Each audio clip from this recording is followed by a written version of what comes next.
नमस्ते गणपतये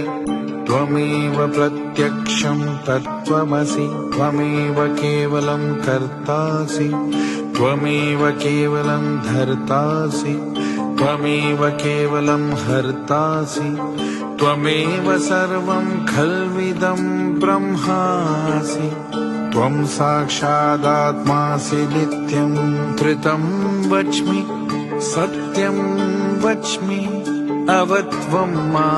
अववक्तारम् अवश्रोतारम् अवदातारम् अवधातारम् अवानुचानम् अवशिष्यम्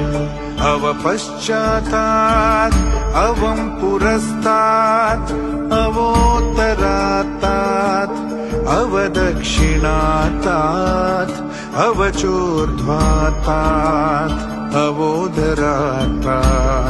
सर्वतो मां पाहि पाहि समन्तात् त्वं वाङ्मयस्त्वं चिन्मयः त्वमानन्दमयस्त्वं ब्रह्ममयः त्वं सच्चिदानन्दाद्वितीयोऽसि त्वं प्रत्यक्षं ब्रह्मासि त्वं ज्ञानमयो विज्ञानमयोऽसि सर्वं जगदिदं त्वत्तो जायते सर्वं जगदिदं त्वत्तस्तिष्ठति सर्वं जगदिदं त्वयि लयमेष्यति सर्वं जगदिदं त्वयि प्रत्येति त्वं भूमिरापो नलो निलो नभः त्वं चत्वारि वाक्पदानि त्वं गुणत्रयातीतः त्वम् अवस्थात्रयातीतः त्वं देहत्रयातीतः त्वं कालत्रयातीतः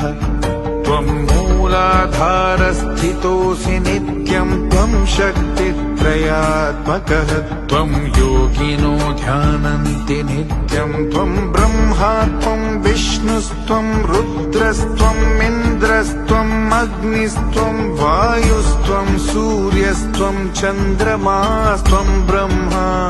भूर्भुवः सुवरो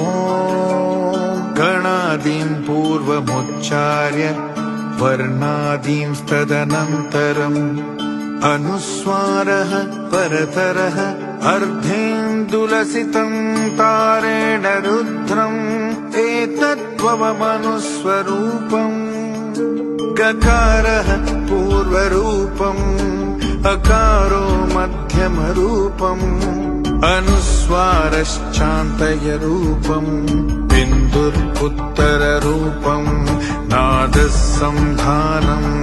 संहिता सन्धिः सैषा गणेश विद्या गणनायक ऋषिः निश्चृद्गायत्री छन्दः गणपति देवता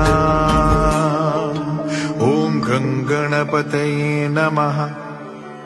एकदन्ताय विद्महे वक्रतुण्डाय धीमहि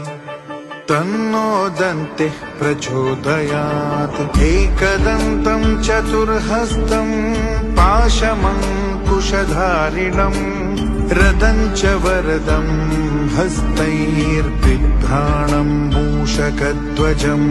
रक्तं लम्बोदरं शूर्पकर्णकं रक्तवाससं रक्तगन्धानुलिप्ताङ्गं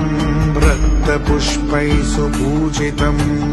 भक्तानुकम्पिनं देवं जगत्कारणमच्युतम् आविर्भूतं च सृष्ट्यादौ प्रकृतेः पुरुषात् परम् एवं ध्यायति यो नित्यं स योगी योगिनां वरः नमो व्रातपतये नमो गणपतये नमः प्रमदपतये नमस्तेऽस्तु लम्बोदरायैकदन्ताय विघ्ननाशिने शिवसुताय वर्धमूर्तये नमः ॐ सहना भवतु सहनौ भुनक्तु सह वीर्यं करवावहै तेजस्विनावधीतमस्तु मा विद्विषावहै ॐ शान्ति शान्ति शान्तिः।